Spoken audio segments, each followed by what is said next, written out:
OEE, Data Collection. In this section, we are going to focus on how to capture data for OEE. Up to this point, we have discussed what OEE is, why it matters, and how it connects to improvement. Now we need to talk about something very practical, where the data comes from.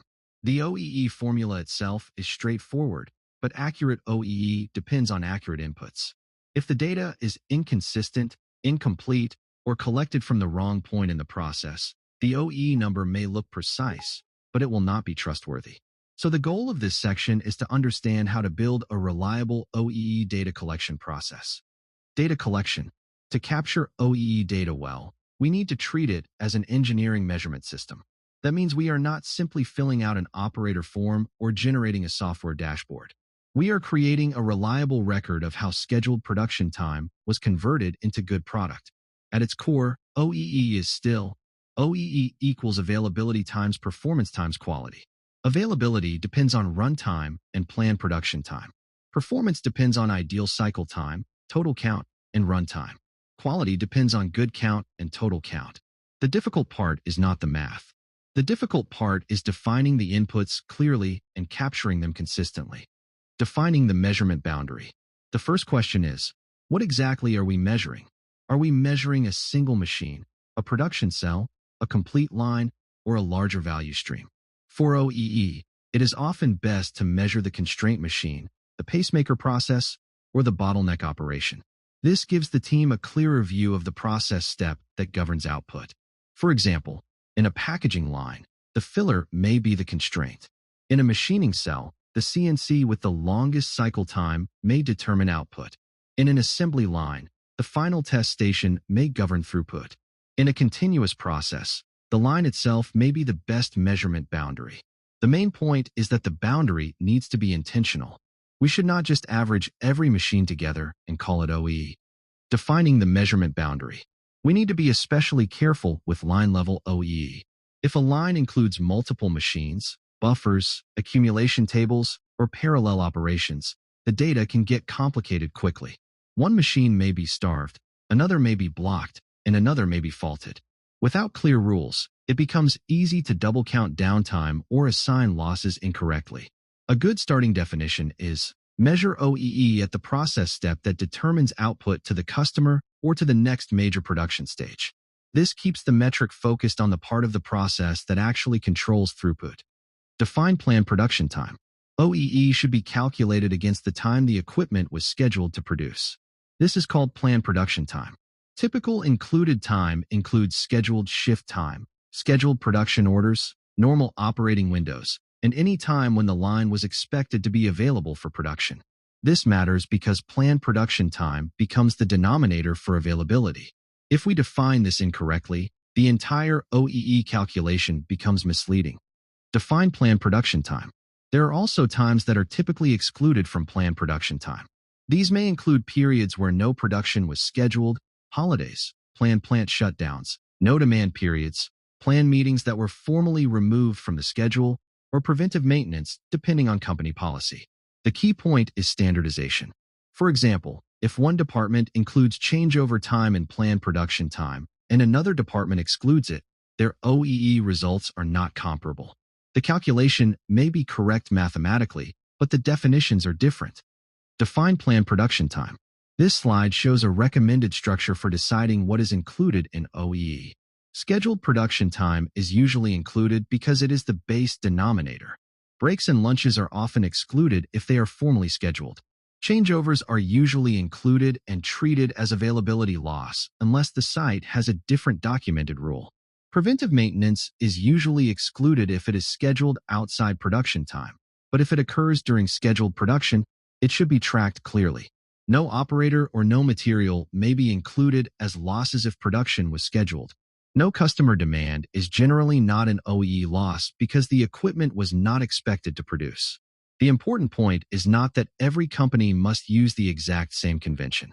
The important point is that the convention is documented and applied consistently. Capture the 3 core data streams. OEE data comes from 3 basic data streams. First, we need time data. This tells us how scheduled production time was used. Second, we need production count data. This tells us how much the process produced. Third, we need quality data. This tells us how much of that production was good product. Everything else is context. Context is important, but these three data streams are the foundation of the OEE calculation. Time data. Time data tells us how the equipment spent its scheduled production time.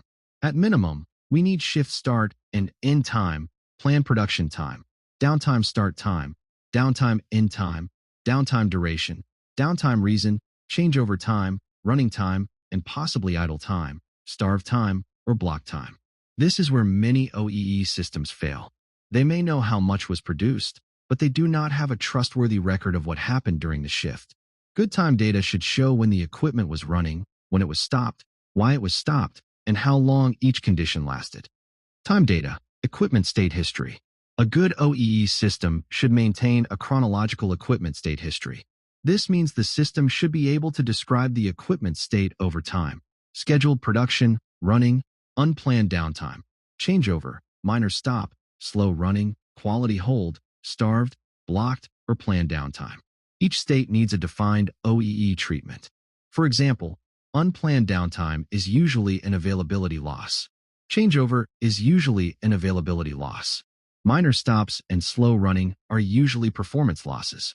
Planned downtime is usually excluded from OEE.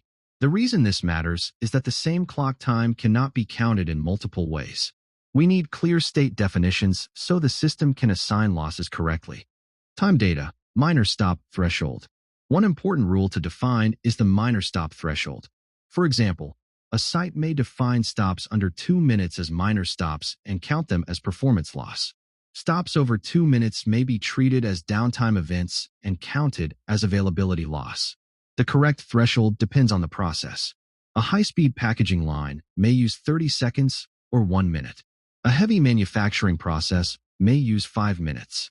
The exact number is less important than consistency. If minor stops are treated one way on one line and another way on a similar line, the OEE results become difficult to compare. Production count data. The next data stream is production count data.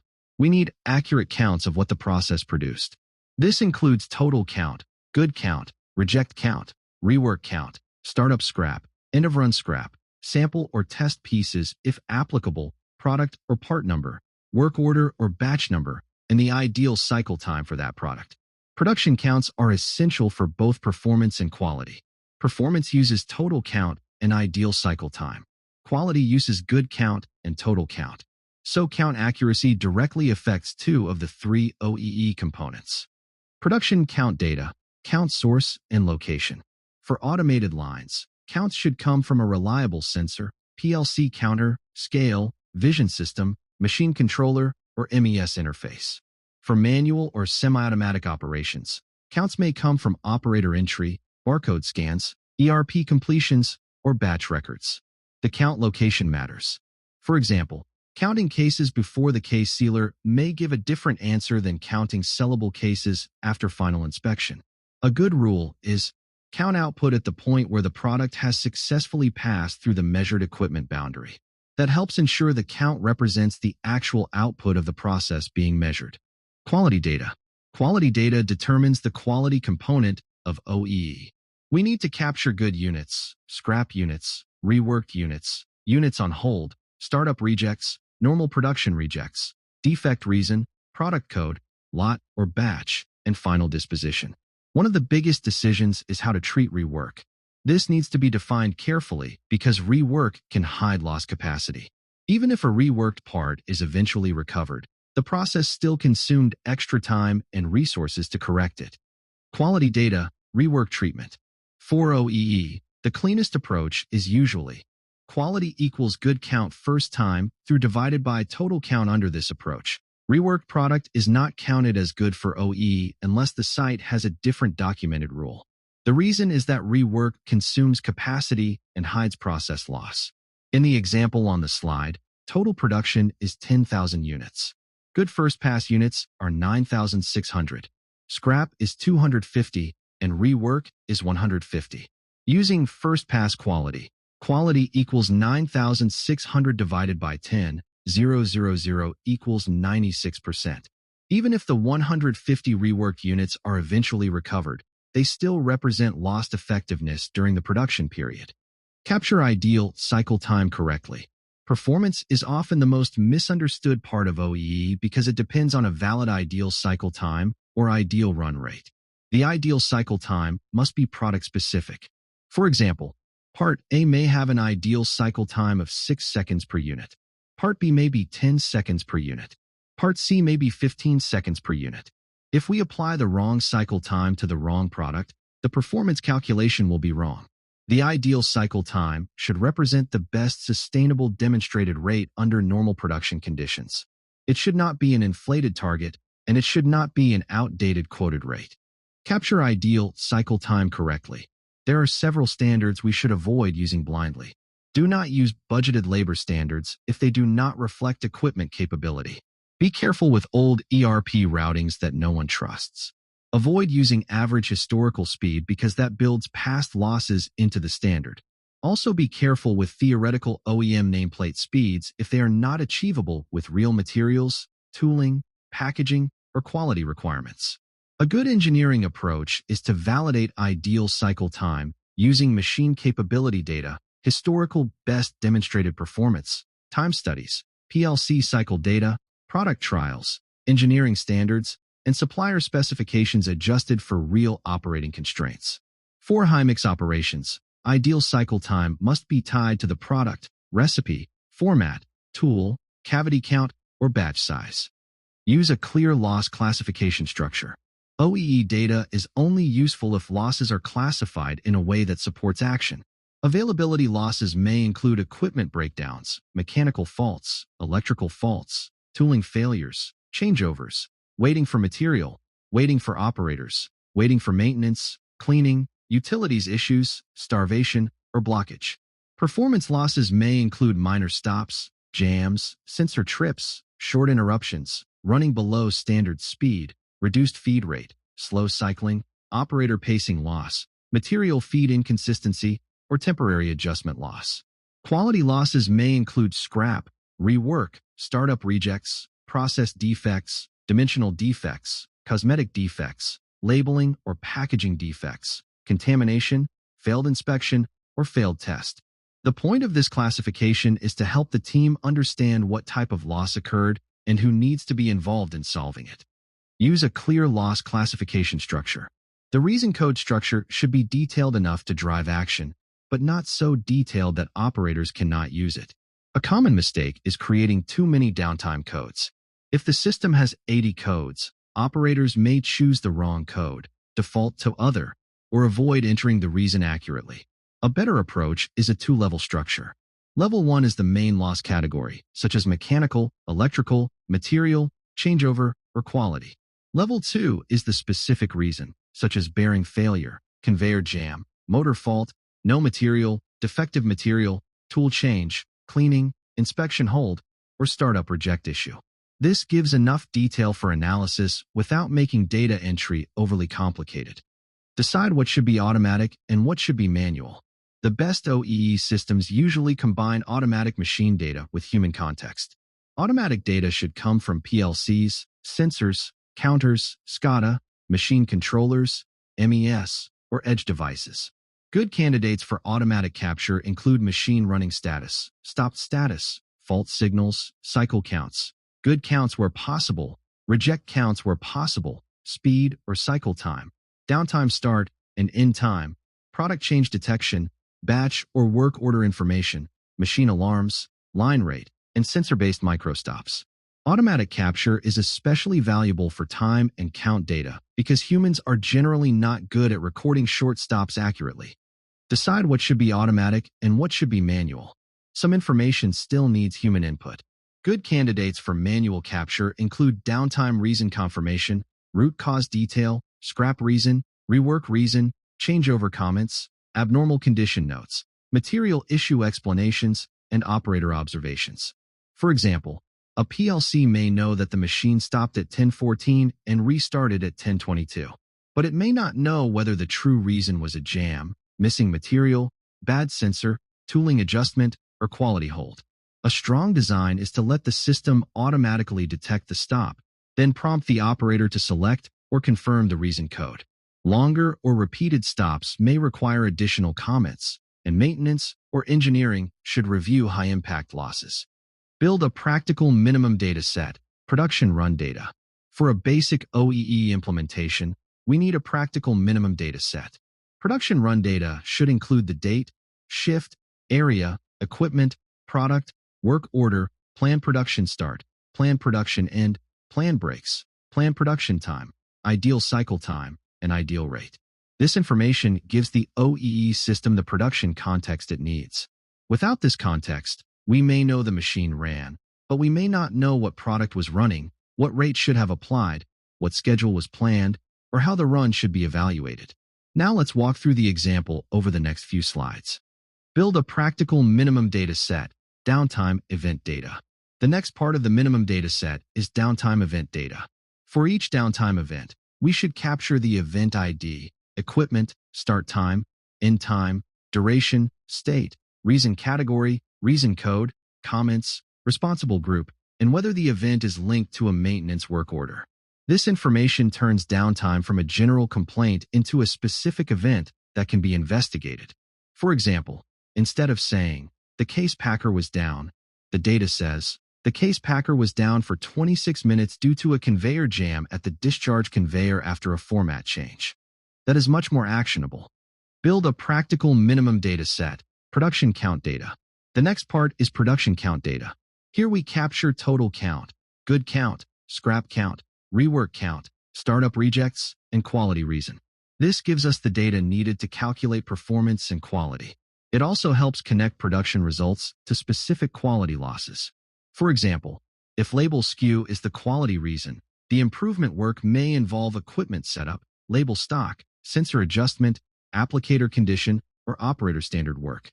Build a practical minimum data set, calculation output. Once the required inputs are captured, the system can calculate the output metrics. In this example, planned production time is 450 minutes. Downtime is 72 minutes. Runtime is 378 minutes. Availability is 84%. Performance is 81.6%. Quality is 97.6%.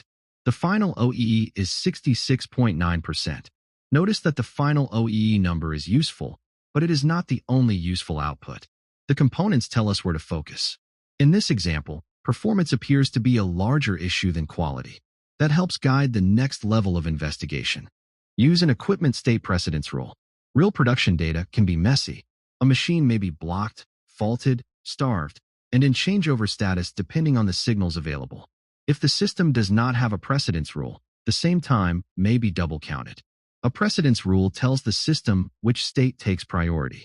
An example hierarchy might be not scheduled, planned downtime, changeover, unplanned downtime, starved, blocked, running slow, and running normal. The exact sequence depends on the operation, but the rule must be documented. For line OEE, a common method is to assign downtime to the primary cause that stopped the line from producing saleable output.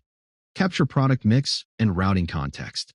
OEE without product context is often misleading.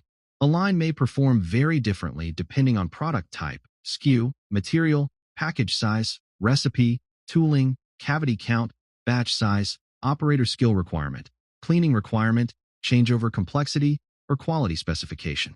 If we ignore these variables, we may blame the machine when the real issue is the product mix or setup condition. Capture product mix and routing context.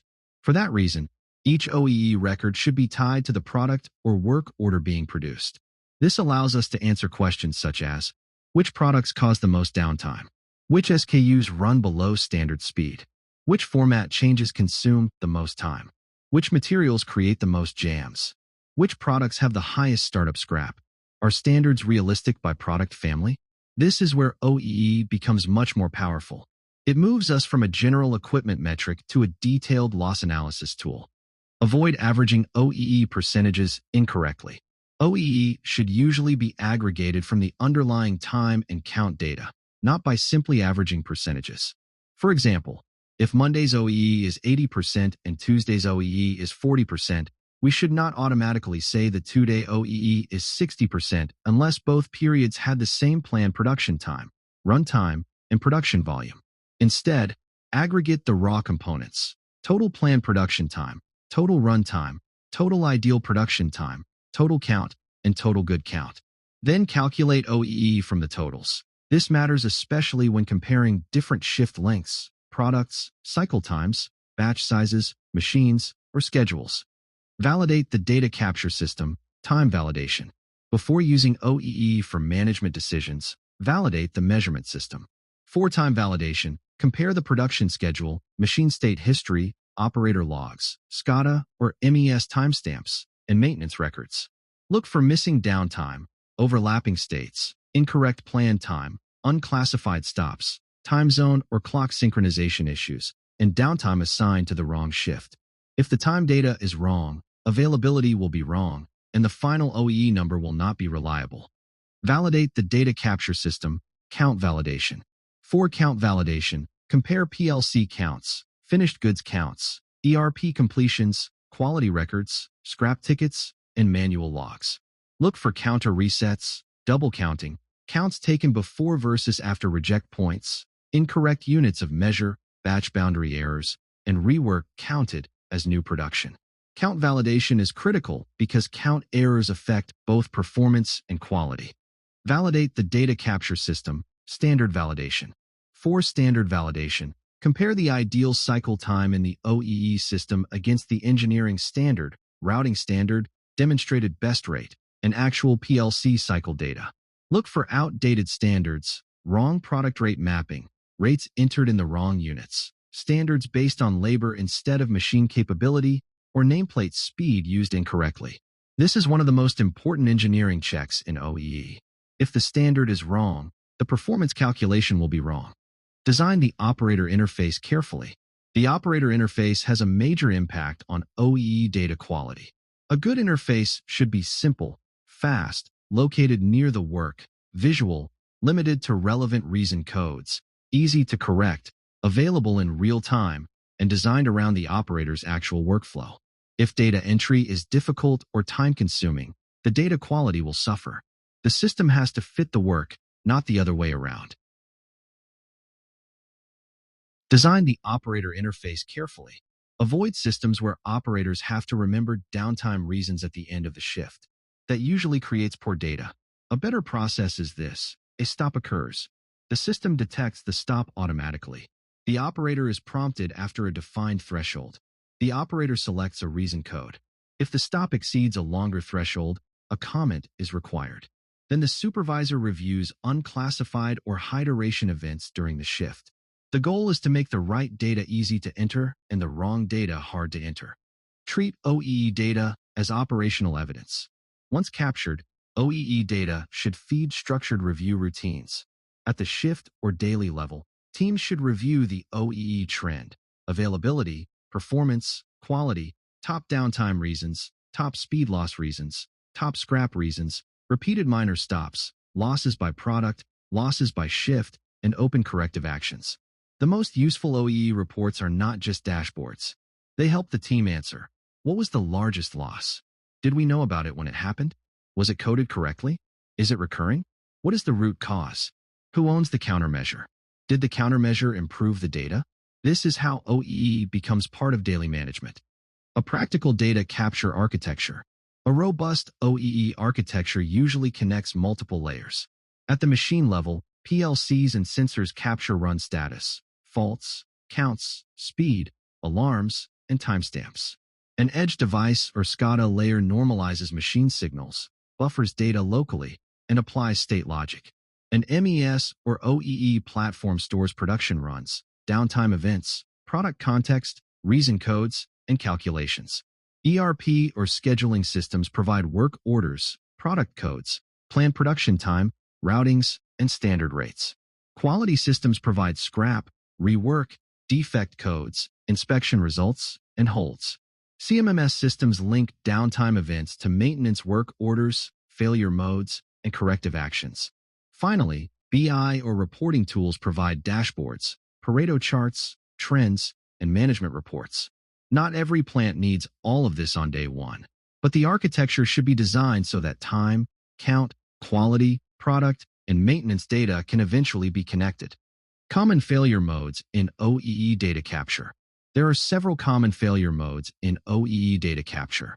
Planned production time may not be clearly defined. Changeovers may be inconsistently included or excluded. Ideal cycle times may be wrong or outdated. Operators may enter downtime reasons at the end of the shift. Short stops may not be captured. Scrap and rework may be recorded outside the OEE system. Other issues include counts taken from the wrong point in the process, product mix being ignored, multiple machines claiming the same downtime, OEE being averaged incorrectly, data being used for blame, or dashboards existing without any real problem-solving process. From an engineering standpoint, the most damaging errors are usually bad standards, bad state logic, and poor reason code discipline. Recommended implementation sequence. A good implementation sequence starts with selecting the measurement point. Begin with one important line, cell, or constraint machine. Next, define the OEE rules. Document plan time, downtime, changeover, minor stops, scrap, rework, and product standards. Then map the machine signals. Identify PLC tags, counters, cycle signals, fault signals, and speed data. After that, validate product standards. Confirm the ideal cycle time or rate by product. Then create a simple reason code structure. Keep it simple at first and refine as needed. Next, pilot data collection. Run manual or semi-automated capture for several weeks. Then reconcile the data against reality by comparing it with operator observations, production reports, and quality records. Train operators and supervisors. Start the daily review process, and only scale after the first implementation is stable. The message here is, do not try to implement everything everywhere at once. Build confidence, prove the method, and then expand. Putting it all together. Let's put the data together in an example. Assume a line is scheduled for an 8-hour shift. The total shift length is 480 minutes. Scheduled lunch and breaks are 30 minutes, so planned production time is 450 minutes. During the shift, there are 60 minutes of unplanned downtime and 30 minutes of changeover. That leaves 360 minutes of runtime. The line produces 18,000 total units, with 17,460 good units. The ideal cycle time is 1 second per unit. Availability is 360 divided by 450, which equals 80%. Performance is based on the ideal production time for 18,000 units. At 1 second per unit, that equals 18,000 seconds or 300 minutes. Performance is 300 divided by 360, which equals 83.3%. Quality is 17,460 divided by 18,000, which equals 97%. So OEE is 80% times 83.3% times 97% equals 64.7%. Now the engineering value comes from decomposing the loss. Availability loss is 90 minutes of downtime and changeover. Performance loss is 60 minutes of equivalent speed loss. Quality loss is 540 rejected units, equal to about 9 minutes of ideal production time. This gives the team a ranked view of where to focus. The key principle is that the best OEE data capture system does 4 things. It captures time loss accurately. It captures speed loss against a valid standard. It captures quality loss at the right point in the process. And it provides enough context to drive corrective action. For a manufacturing engineer, the practical objective is not merely to calculate OEE. The objective is to build a trustworthy loss accounting system. That system should show where productive capacity is being lost and give operations, maintenance, quality, and engineering a common basis for improvement. That is the real purpose of OEE data collection, not just reporting, but better decision-making and better improvement action.